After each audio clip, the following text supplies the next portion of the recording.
Bonjour à tous, j'espère que vous allez bien. Moi, je vais super bien. On se retrouve aujourd'hui pour une nouvelle vidéo. Je vous conseille de regarder cette vidéo en format 1080p ou en format HD.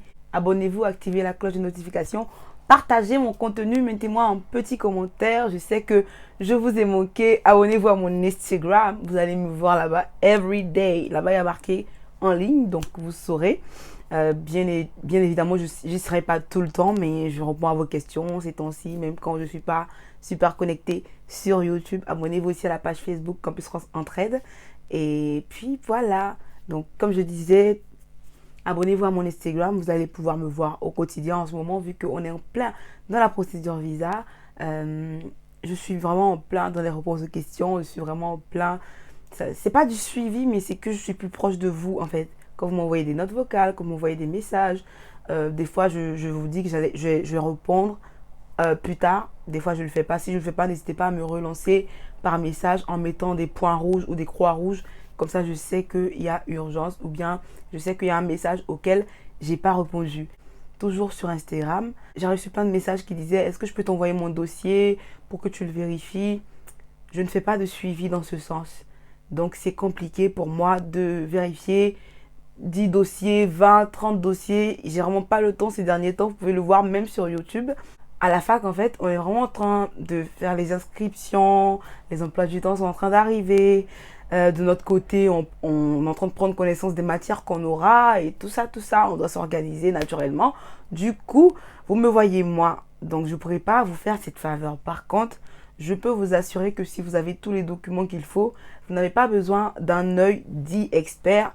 Bien évidemment que je ne le suis pas. Pour vous rassurer, vous pouvez vous rassurer tout seul. Voilà. Donc j'espère que vous avancez bien. Dites-moi, venez me dire sur Instagram si vous avez eu des acceptations et tout. Aujourd'hui, je vais vous donner des conseils par rapport à la demande de visa. Ces conseils-là vont vous éviter d'être refusé. Pour le dossier de demande de visa, vous êtes censé bien le remplir. Vous êtes censé le remplir lisiblement avec tout ce qu'il y a comme information. La partie où on vous demande si vous avez de la famille en France, n'ayez pas peur. Ne vous dites pas qu'on vous dira, eh bien, comme il y a de la famille en France, il va vouloir rester en France.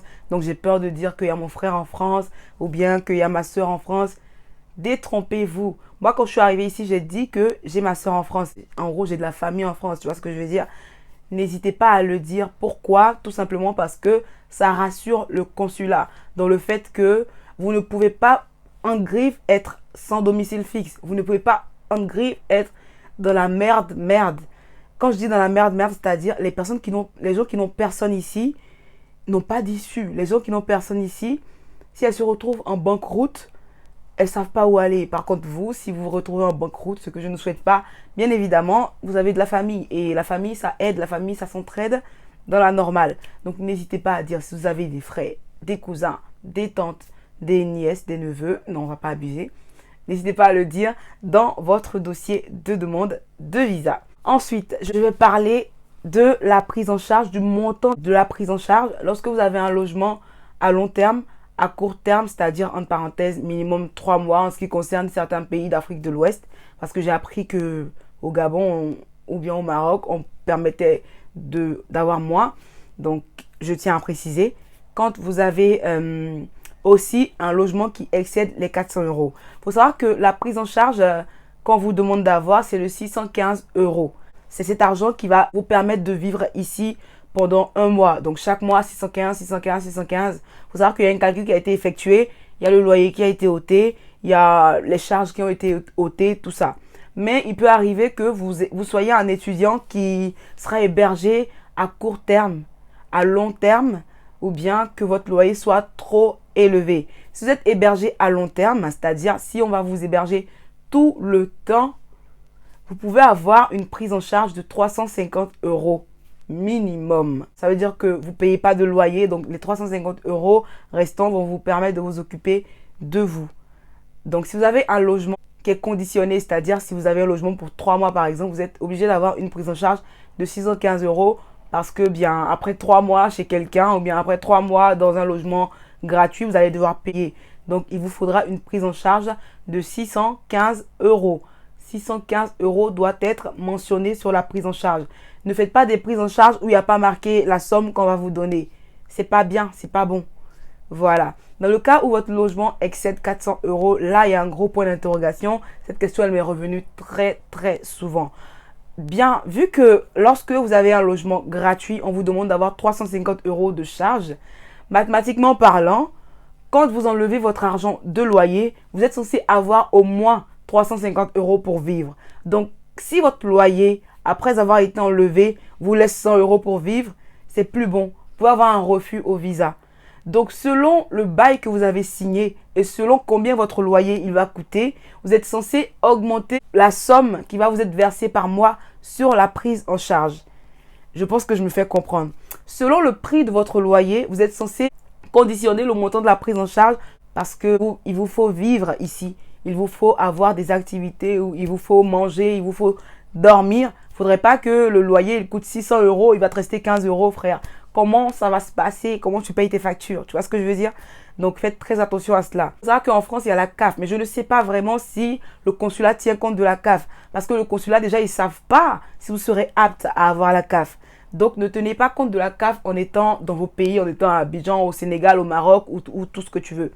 Ne tenez pas compte de la CAF. Si vous avez un loyer de 300 euros, ça va encore, ça va. Les personnes qui ont des loyers de 300 euros, 400 euros, franchement, j'ai déjà connu des personnes qui ont eu ces loyers-là et c'est passé au visa avec 615 euros.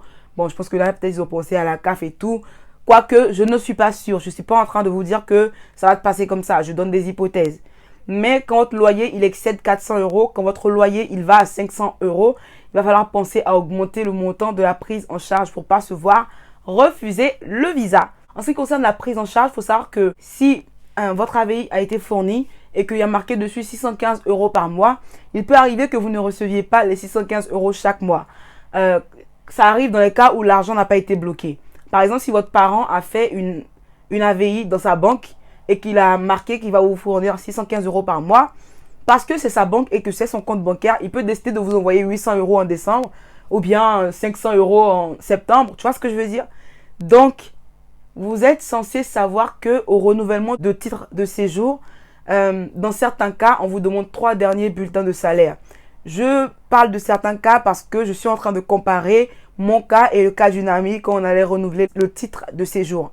Quand moi, j'allais renouveler mon titre de séjour, on m'a demandé encore un nouveau document AVI, une nouvelle attestation de virement irrévocable. Sur cette attestation, il y avait bien marqué que j'allais recevoir 615 euros par mois, seulement qu'il y avait marqué la nouvelle année scolaire qui s'annonçait. Pourtant, pour ma copine, on lui a demandé les 3 derniers relevés bancaires. Vous devez savoir que sur un relevé bancaire, il y a marqué les dépenses que tu as effectuées et les sommes que tu as reçues. Donc, la préfecture lui a demandé les 3 derniers relevés bancaires et il pouvait voir dessus qu'elle avait reçu 615 euros par mois. Donc, pour les personnes qui font des AVI et qui ne recevront pas forcément l'argent, vous devez savoir qu'on peut vous demander le relevé bancaire et ça peut vous poser problème au renouvellement de titre de séjour. Donc, mettez-vous bien en tête que les 3 mois qui vont précéder votre renouvellement de titre de séjour, vous devez recevoir cet argent. Vous devez recevoir cet argent, à moins que vous n'ayez un CDI ensuite. Seulement lorsque vous aurez un CDI, on ne va plus vous demander d'AVI ou voilà quoi, de relevé bancaire. Seulement votre contrat de travail ou bien vos 3 derniers bulletins de salaire seront utiles. Le contrat de travail, quand vous n'avez pas encore fait 3 mois dans ce boulot, mais les 3 derniers bulletins de salaire, quand vous avez déjà fait 3 mois dans le boulot, parce que normalement dans les CDI, vous avez 2 mois de formation, 2 mois d'essai. Si c'est pas bien, on vous fait partir. Donc je pense que j'ai été assez claire dans cette vidéo, dans mes explications. Ça m'avait manqué de filmer, je suis contente de vous revoir. Dites-moi en commentaire comment vous voyez tout cela. Est-ce que ces interrogations étaient les vôtres? Et puis on se dit à demain pour un nouveau direct.